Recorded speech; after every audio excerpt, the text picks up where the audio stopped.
teeth were ripped out after death to prove the frailty of worldly glory. Yet in life, they couldn't even close their mouths due to mutations. How did a fanatical belief in the purity of blood turn Europe's greatest rulers into prisoners of their own bodies? How inbred were the Habsburgs? Part 2.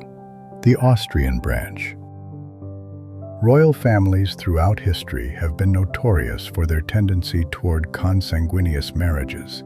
Yet among all European dynasties, the one that became by far the most infamously incestuous was the House of Habsburg. The House of Habsburg ruled Spain from 1506 to 1700, and the Holy Roman Empire from 1452 to 1806. These two branches of the family constantly traded brides back and forth like ping-pong balls. They were completely unaware of the severe damage this incest was inflicting on their genetics. The tragic consequences appeared in the form of numerous cases of mental disorders, intellectual disability, extreme vulnerability to diseases, and a distinctive, unusual appearance that came to be known as the Habsburg Jaw. In the previous video, I explained the scientific reasons why close relative marriages are so dangerous for offspring, and I introduced you to the Spanish line of the Habsburgs, which came to a tragic end in 1700 with the death of Charles II, the most notorious product of inbreeding in this dynasty. Today, we will examine the other half of the family, the Austrian Habsburgs. They frequently supplied brides to their Spanish cousins and had quite a few rulers of their own who suffered from inbreeding. But first, let us look at the social and political reasons why the Habsburgs practiced close-kin marriages so intensively. The science of genetics only emerged in the middle of the 19th century, thanks to the Austrian monk Gregor Mendel. Before that, no one understood the link between inbreeding and illness. Nevertheless, in many cultures around the world, incest was considered taboo, and the Catholic Church established rules against consanguinity, marriages between people who were too closely related. However, for monarchs, these rules were constantly broken. Across the world, royal persons married close relatives for several reasons. Preservation of social order. Class structure was vitally important to keep the nobility and monarchs at the top. They strictly enforced separation between classes. Royal families had rigid rules. Marriages were permitted only with other royals. In most cases, the nobility approved of this. When a king occasionally married a noblewoman, as in the case of Edward IV of England and Elizabeth Woodville, the new queen's family would begin demanding privileges and positions, pushing other aristocrats aside. Therefore, unless a monarch wanted to elevate someone's daughter to royal status, the nobility preferred that he marry a foreign princess. Politics. In an era when states were headed by dynasties, inheritance and family ties played a key role. Peace treaties and alliances between countries were almost always sealed with a marriage between members of the ruling houses. Young brides were sent to live with their new husbands. It was extremely advantageous to have one's daughter at the court of a potential rival. She could influence policy, or at least try to dissuade her husband from going to war against her homeland. Racism and class superiority.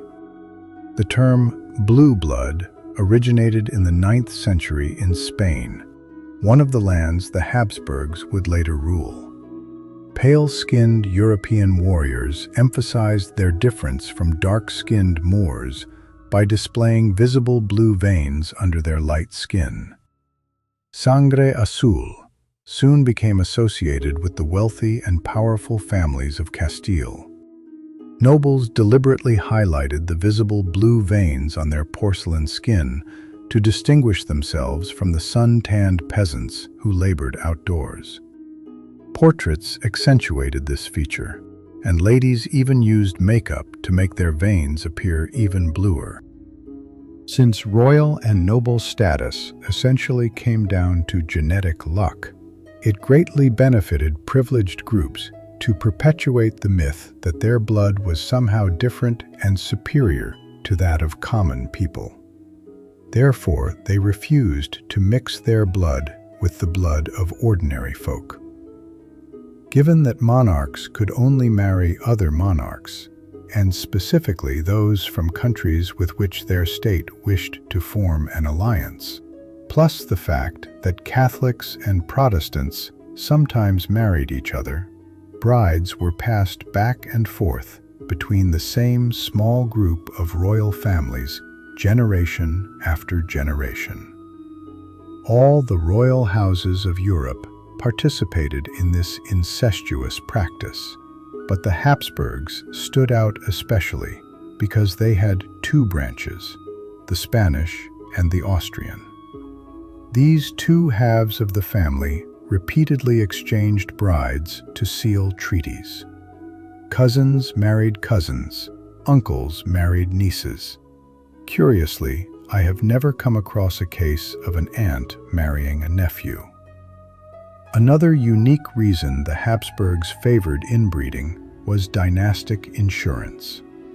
Both branches often suffered from a shortage of male heirs because of inbreeding. Since inheritance laws allowed descendants through the female line to inherit the throne, it was critically important that those descendants also remain Habsburgs. In particular, the eldest daughters of Holy Roman emperors were frequently married to Spanish Habsburgs. If none of their brothers survived to take the imperial throne, one of their sons could, and the next emperor would still be a Habsburg. Philip IV of Spain broke this rule by marrying his daughter Maria Theresa to Louis XIV of France. When his last son, Charles II, died, Maria Theresa's son, Louis de Bourbon, became the rightful heir to the Spanish throne. The Habsburgs tried to reclaim the crown, which led to the War of the Spanish Succession. They lost the war and the Spanish throne. 40 years later, another Maria Theresa had no surviving brothers, and her father left her the Holy Roman Empire.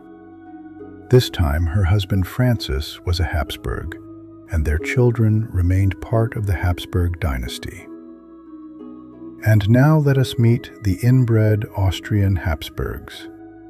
The dynasty took its name from Habsburg Castle, built in the 1020s in what is now Switzerland. They gradually accumulated wealth and power until Rudolph I of Habsburg seized the Duchy of Austria in 1278. Austria was part of the Holy Roman Empire. The title of Holy Roman Emperor and rule over the vast territory in Central Europe was an elected position rather than a hereditary one, though it usually passed along family lines. In 1437, Emperor Sigismund died without a male heir. Frederick of Habsburg was so powerful that he was able to bribe and control the prince-electors to make him emperor in 1452. For the next 3.5 centuries, the empire remained in Habsburg hands. Emperor Frederick III had a distinctly hooked, aquiline nose that was seen as a mark of nobility. He passed this trait to his descendants. He married Eleanor of Portugal, not a close relative. His son, Emperor Maximilian I, married Mary, Duchess of Burgundy, also not a close relative, but as the only child and heir of Charles the Bold, Duke of Burgundy, she was the most eligible bride in Europe. She inherited Burgundy and the Netherlands and was often called Mary the Rich. Mary died at 25 after falling from her horse and breaking her back. France went to war with the emperor over her inheritance. In the end, France kept Burgundy, while the Netherlands went to Mary and Maximilian's son, Philip the Handsome. He married Joanna, Queen of Castile, and as her husband became the first Habsburg monarch in Spain. Joanna was the daughter of second cousins Ferdinand II of Aragon and Isabella I of Castile. She suffered from severe episodes of mental illness. When Philip died at 28, she refused to bury him and slept beside his corpse for weeks. Their son Charles inherited Castile and Aragon from his mother and the Holy Roman Empire from his grandfather Maximilian I. When Maximilian was in his 50s, he became deeply depressed and carried his coffin with him on all his travels. He died at 59, leaving detailed instructions for the treatment of his corpse. His hair was cut off, his teeth knocked out, his body whipped, covered in lime and ash, and publicly displayed to demonstrate the perishability of all earthly glory. His mental illness may not have been caused by inbreeding, but it echoed down the family tree for generations. Charles V constantly traveled back and forth across his vast territories. Exhausted and depressed, he abdicated both thrones at 56. Spain and the Netherlands went to his son Philip II, but the Holy Roman Empire grew tired of sharing its ruler with Spain and preferred Charles's younger brother, Ferdinand I. After a prolonged family feud, the Habsburg holdings were divided. Ferdinand I was married to Anna Jagiellon, daughter of the King of Bohemia and Hungary. This union with a local royal family greatly contributed to his popularity in the empire. Inbreeding had already cost the Habsburgs many infants and children, and the line of succession was dangerously short.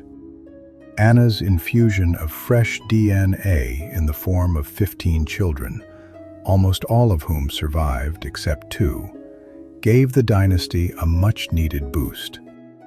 Their eldest son, Maximilian II, became Holy Roman Emperor after his father.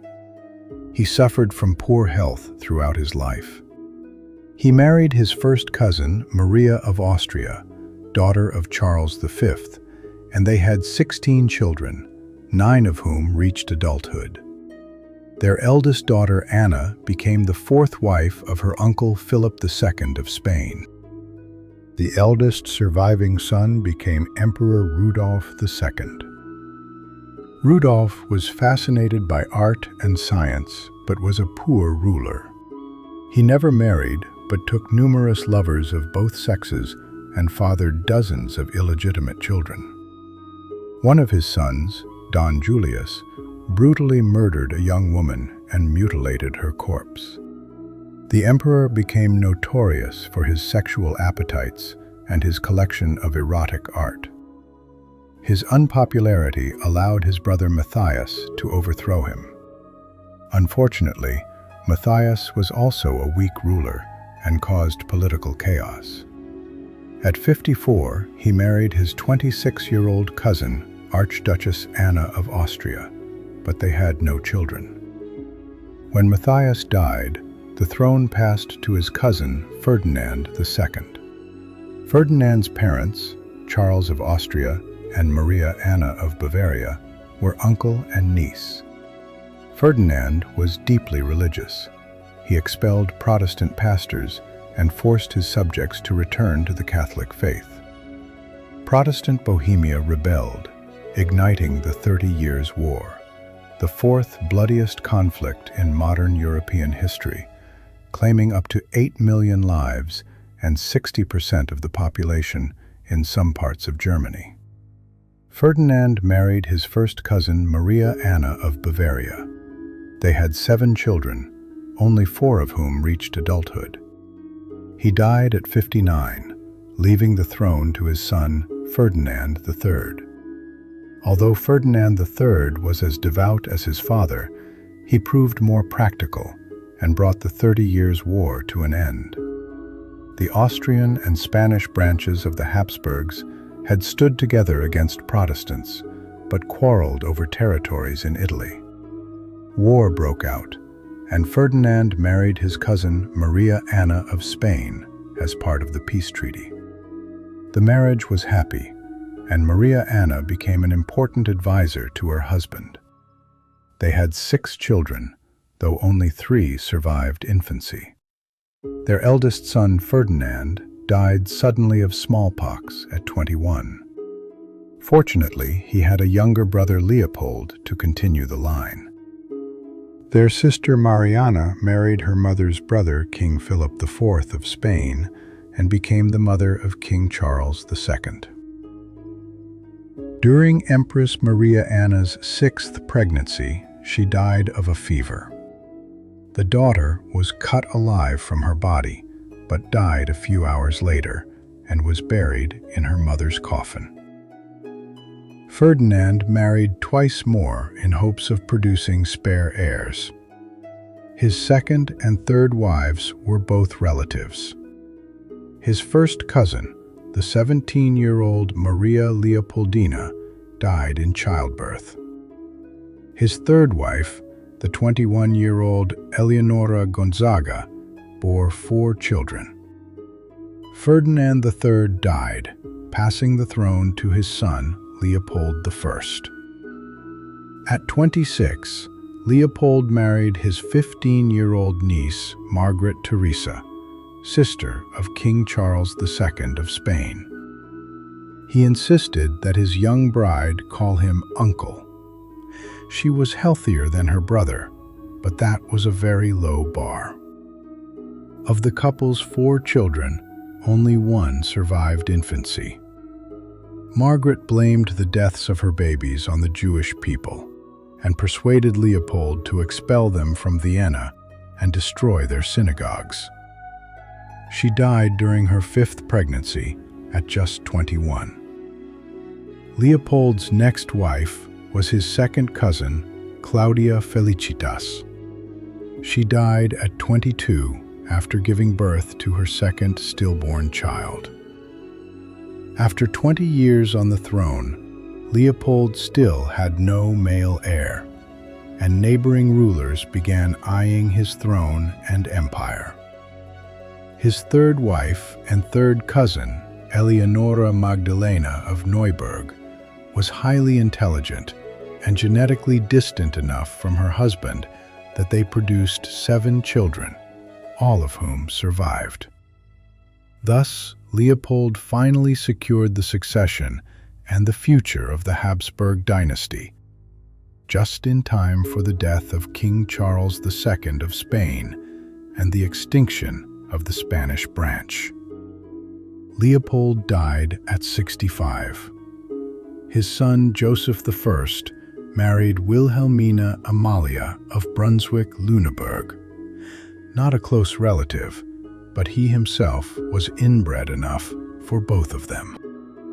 They had 3 children, but their only son Leopold died of hydrocephalus before his first birthday.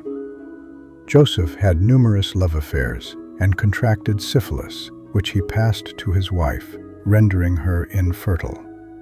At 32, he died during a smallpox epidemic, passing the throne to his younger brother Charles VI.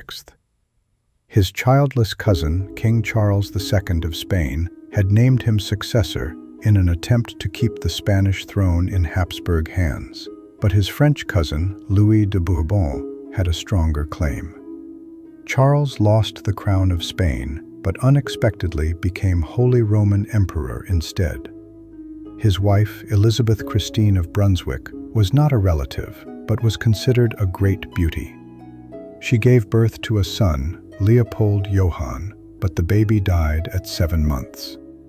Charles filled his wife's apartments with erotic images of male beauty, believing this would stimulate her imagination and produce a male child.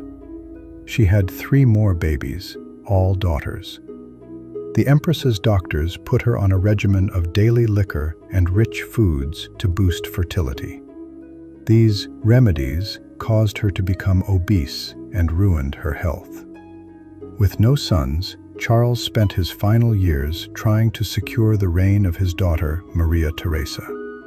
But there was a problem. Leopold I had made both of his sons sign a pact that if they produced no male heirs, Joseph's daughters would be first in line. After his father and brother died, however, Charles disinherited his nieces and gave the throne to his daughter.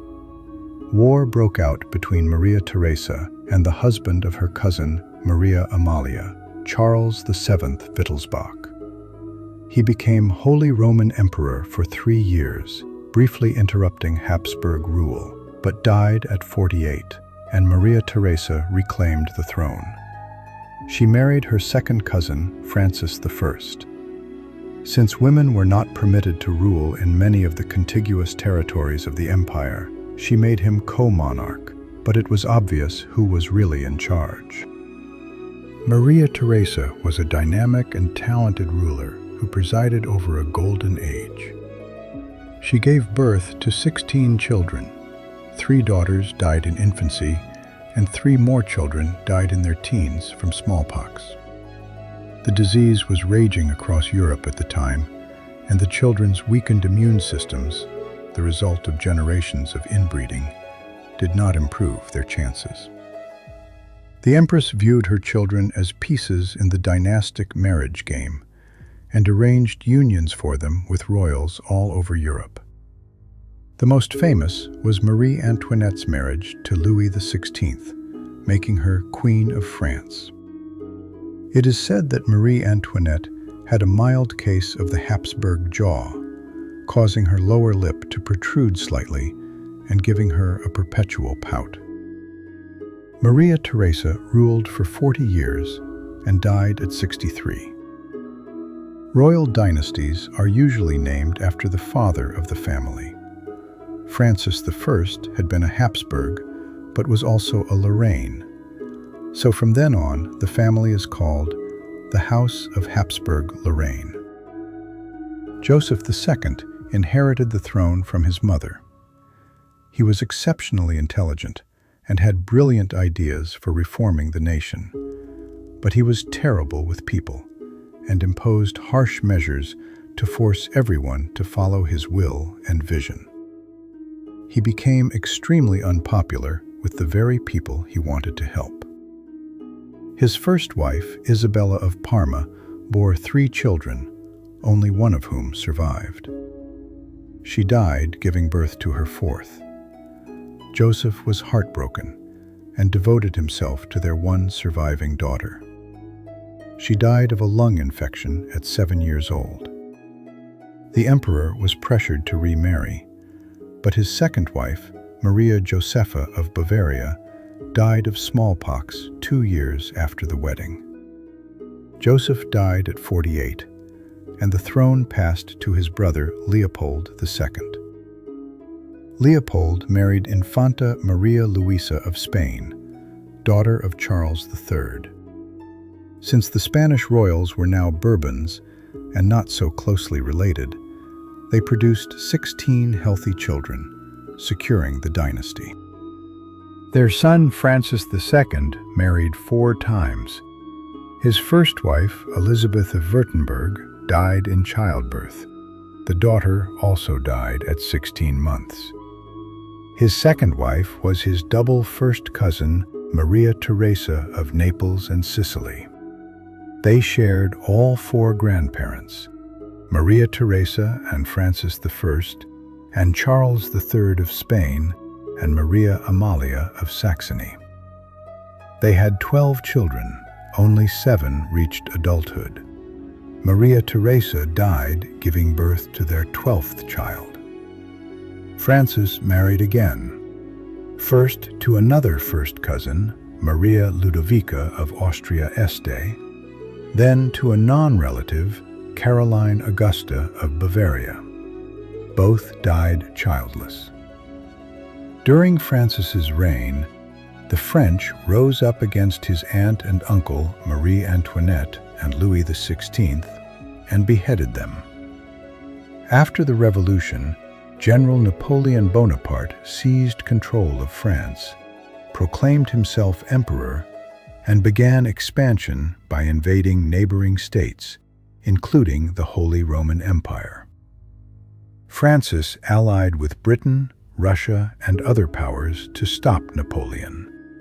But in 1806, the coalition was defeated. Napoleon demanded that Francis abdicate, which he did, ending the 1,000-year existence of the Holy Roman Empire in Central Europe. Francis was also forced to give his daughter Marie-Louise to Napoleon in marriage. Francis was no longer Holy Roman Emperor, but remained ruler of Austria, the Habsburg patrimony since 1278. Having grown accustomed to the imperial title, he upgraded himself from Archduke to Emperor of Austria. He died at 67, passing the throne to his son Ferdinand I.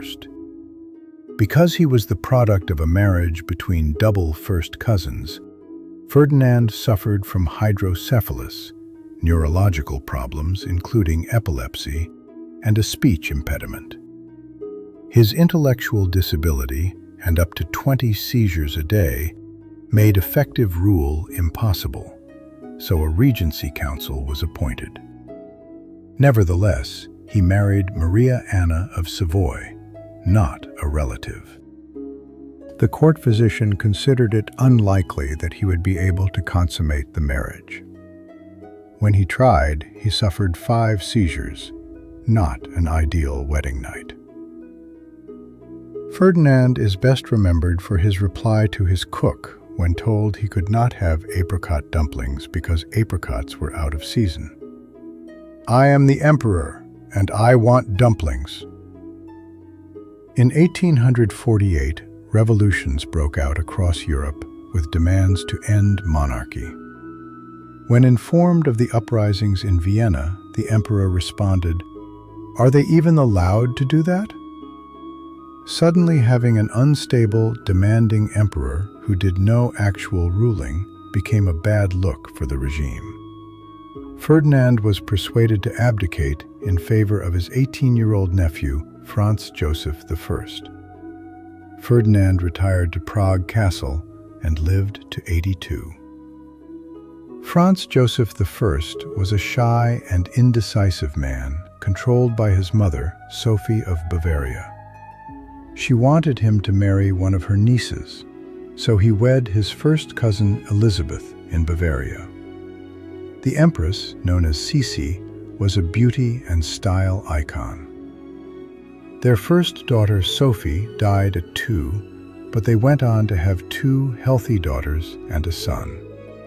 Their son and heir, Rudolph, married Princess Stephanie of Belgium, but was unhappy in the marriage.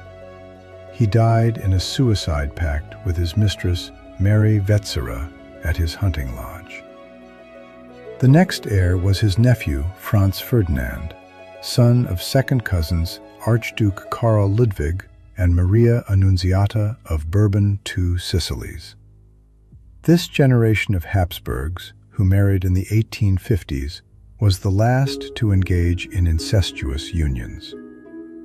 Around the same time, the Austrian abbot Gregor Mendel was conducting experiments and establishing the principles of heredity. His groundbreaking work on genetics began to spread and revealed to the Habsburgs and other royal families the terrible mistakes they had made by choosing to inbreed. From the late 19th century onward, young royals started looking outside the family for marriage partners.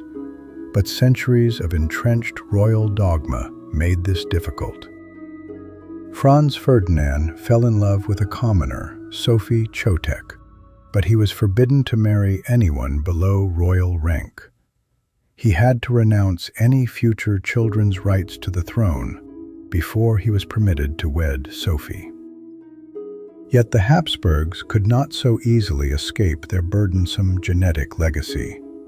Franz Ferdinand inherited a measure of the mental illness that had plagued the dynasty for centuries. He was angry, violent, and reckless. He loved hunting and shot approximately 270,000 animals in his lifetime. His vision for the empire's future was one of consolidated power in his own hands.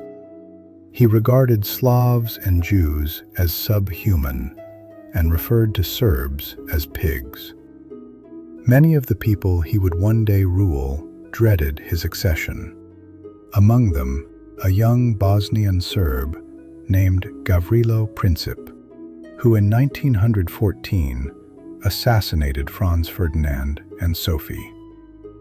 The death of the Habsburg heir was the spark that ignited the powder keg of mounting tensions among the great European powers, exploding into the First World War. Emperor Franz Joseph died in 1916 at 86 in the midst of the war. The throne passed to his grandnephew Charles I. He ruled for 2 years, but after Austria and the Central Powers lost the First World War, he was forced to abdicate. The Austro-Hungarian Empire was abolished, and the Habsburgs lost their final throne. Although they no longer reign over any country, the Habsburg family lives on. Modern Habsburgs no longer marry relatives. The current head of the former royal house, Karl von Habsburg, married an aristocrat, but not a close relative, Baroness Francesca Thyssen-Bornemisza, in 1993. They have 3 children: Eleonora, a model and jewelry designer, Ferdinand, a race car driver, and Gloria. With the infusion of fresh DNA over the last few generations, the surviving Habsburgs appear to have successfully left their tragic history of inbreeding behind them.